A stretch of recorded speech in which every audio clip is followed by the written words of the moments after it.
नाशुक्री है। अच्छा ये कहना, अच्छा आप ये देखिए, इससे आप ये ना समझे कि किसके दिल में ये बात पहुंच रही है, ये बात उसी के दिल में पहुंचेगी जिससे अल्लाह मोहब्बत है ना। तो शुक्र अदा करें। अच्छा देखें आप, कुछ लोग एतराज करते हैं गर्मी बहुत हो रही है। अच्छा उनके 100 बार कहते रहे गर्मी कम होगी, जल्दी बताओ ना। कुछ लोगों की आदत होती है फोन पे, हाँ यार गर्मी बड़ी हो रही है, बेवजह में गुनहगार बन रहे हैं, गर्मी बड़ी हो रही है। कुछ लोग यार बारिश बड़ी हो रही है, अच्छा अलग कुछ नहीं कर सकते, इनके कहने से एक बूंद कम नहीं होगी, मगर बेवजह में यार जो है वो सर्दी बड़ी हो रही है। एक बुजुर्ग थे, वो एक आइलैंड में रहते थे, आइलैंड में टापू, एक टापू होता है समंदर के बीच में कभी कभी, तो वो वहां रहते थे, बहुत बड़े बुजुर्ग थे, वली। एक दिन बारिश हो गई उस समंदर के टापू पे, उनके अलावा कोई रहता नहीं था, समंदर के बीच में टापू था। तो जब बारिश हुई तो उन्होंने ये कह दिया या अल्लाह यहाँ तो कोई जरूरत भी नहीं थी, बस इतना कहा तो उनकी विलायत छिन गई, खत्म।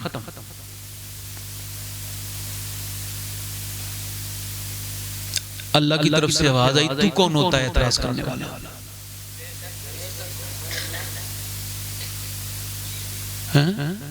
हम लोग पूरी जिंदगी यही कहते रहे, बोलो मैं इतना बड़ा हो गया आज तक मैंने कभी नहीं कहा गर्मी बहुत हो रही, अल्लाह का शुक्र है, कभी नहीं कहा, कभी नहीं कहा।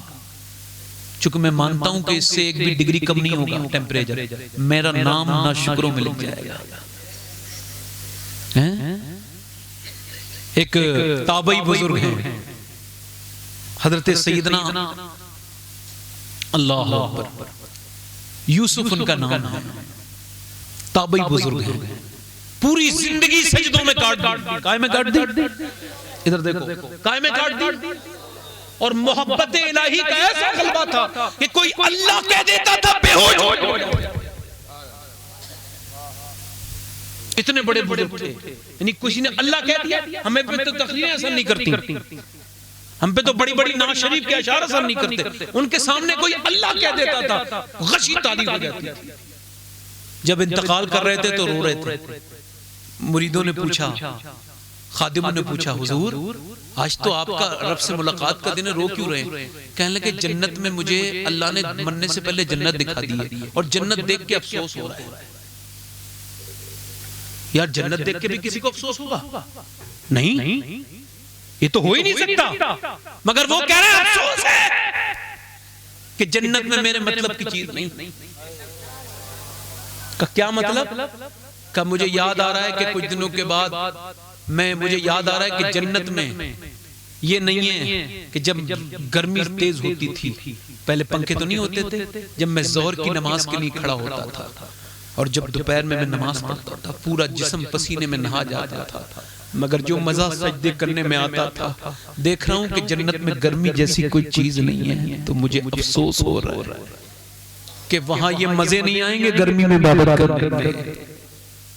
और देख रहा हूं कि सर्दी की रातों में जब सब होते थे, सोते थे, तो रात में मैं उठता था, पानी ठंडा होता था, तो मैं जब हाथ डालता था उसमें, तो मेरे रब की रहमतें जब उस ठंडे पानी में हाथ डालने से आती थी। देख रहा हूं जन्नत में वो वुजू करने के लिए ठंडा पानी, वो ठंडा मौसम भी नहीं है। ऐसे होते हैं अल्लाह वाले। ऐसे कौन होते हैं? अच्छा मैं कह रहा हूं आपसे शुक्र नहीं अदा कर हुआ जा रहा। ये सैयद साहब बैठे हैं, सैयद साहब के घर की बात बताता हूं। अब देखें आप शुक्र, आप देखें अभी कुछ दिनों पहले करबला का महीना गुजरा है। करबला की थोड़ी सी बात सुन लीजिए। करबला का वक्त है और करबला में इमाम अली मकाम शहीद हो चुके हैं। क्या हो चुके हैं? अच्छा आपसे एक सवाल कर रहा हूं, किसी के घर में मौत हो जाए ना, तो घर की औरतें अगर पहले से नमाजी हो तो नमाज छोड़ देती, उस दिन नहीं पढ़ती, रोने लगती है ना। रोने वालियों पर आवाज से जो रोती हैं, आवाज से, दिल से रोने में कोई बुराई नहीं। हदीस शरीफ में आया दिल का गम अल्लाह की तरफ से है, जबान का गम शैतान की तरफ से है। दिल से रोने में कोई बुराई, मगर ये जो आवाजें कर करके रोती हैं, इन पे लानत है अल्लाह रसूल की। समझ रहे हैं बेटे? थोड़ी देर का जलसा होता, बैठ के सुना करो। आप समझ रहे हैं मेरी बात? ये बच्चे अल्लाह ताला ने बरकतें दे, इन्होंने अपने वालिद साहब के लिए ईसा अलैहिस्सलाम के लिए करी, बड़ा काम, अल्लाह बरकत दे। मेरी बात सुन रहे हैं? आज के बाद अगर वाकई में हम लोग मोहब्बत करने वाले हैं तो आज के बाद कोई नाशुक्री नहीं करेगा, जबान पर नाशुक्री के अल्फाज नहीं लाएगा। तो किसी घर में जनाजा रखा हो ना तो औरतें रोने लगती हैं, बल्कि उन्हें ये नहीं करना चाहिए। अगर वो ये चाहती है रब की रहमतें आए, अच्छा एक दूसरे को दिखा के रोती हैं, मैयत पड़ी हो देख लेना आप। अच्छा उन्हें पता हो ना कि रोती रहती है एक दूसरे को दिखा के रोती है। रोना दिल से होता है, आंसुओं से। अच्छा एक बात बताएं, अगर तुम अपनी इसके सामने रो दोगी तो ये कर क्या लेगी? ये भी मजबूर है जिसके साथ तुम। मैं कहता हूं अगर रोना ही होता ना मेरी बहनों, आंसुओं का इस्तेमाल करना सीखो। आंसू अल्लाह ने दिए इस वजह से हैं कि उन्हें इस्तेमाल किया जाए। आंसू सबके सामने नहीं होते। फिर मैंने कहा पेट सबको दिखाने का नहीं होता, रोना सबके सामने ठीक नहीं है। याद रखो तुम कितना भी रिश्तेदारों से मिलकर रोगे वो कुछ नहीं कर सकते। खुदा की कसम, मेरी बहन, मेरी बेटी, मेरी बहन, किसी का शौहर मर गया हो तो उसकी बीबी, अगर भाई मर गया हो तो उसकी बहन, अगर सजदे में चली जाए, उधर जनाजा रखा हो, उधर वो सजदे करके अल्लाह के सामने रो रही हो तो मेरे रब की रहमतें जोश में आती हैं। फरिश्तों से कहता है, फरिश्तों देखो जनाजा घर में रखा है मगर सामने मेरे रो रही है, तो मैंने इसके बाप को, इसके भाई की मग़फ़िरत फरमा दी है।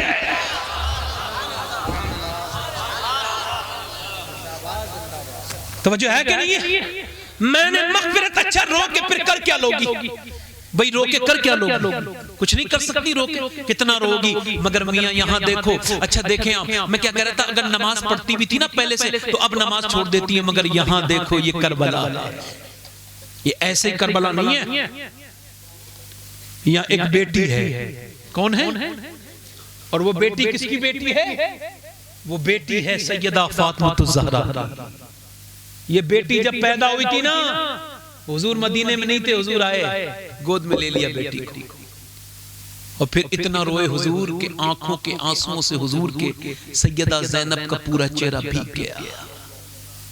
तो सैयदा फातिमा ने अर्ज की, अब्बा आप बेटी को गोद में लेकर रोते क्यों हैं?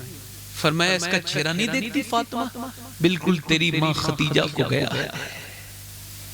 मगर हुजूर ये भी तो देख रहे थे कि करबला में ये अकेली होगी।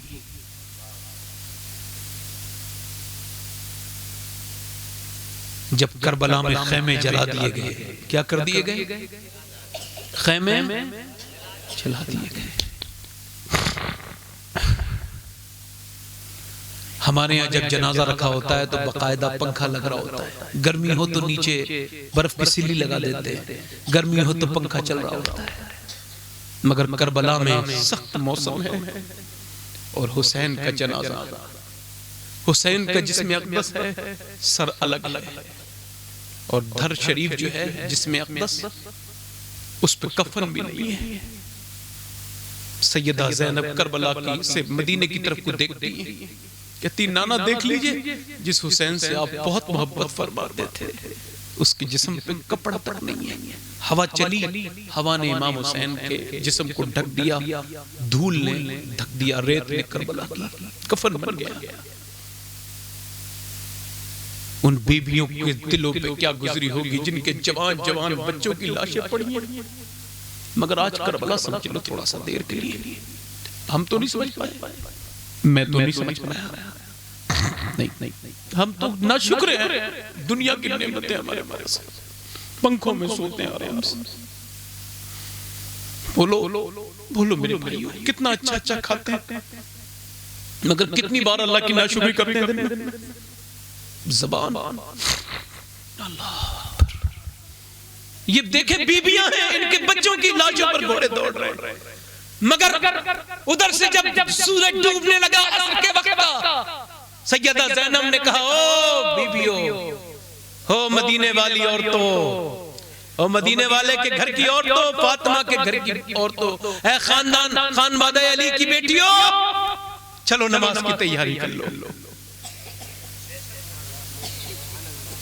छोटी छोटी बेटियां मेरी सुन लें, बड़ी बेटियां सुन लें, जवान मेरी बहनें सुन लें, और मेरी मुतवस्सित दर्जे की उम्र की मेरी बहनें, बूढ़ी उम्र की उम्र दराज मेरी बहनें और मेरे भाइयों सुन लो। उधर करबला का सामने रेत है, तपती हुई रेत, उस पे हुजूर के चमन के, अल्लाह, सब फूल सब फूल वही हैं, कितने महके हुए हैं मदीने के फूल। करबला तेरी किस्मत पे लाखों सलाम। ओ यार दिल है हमारे अंदर।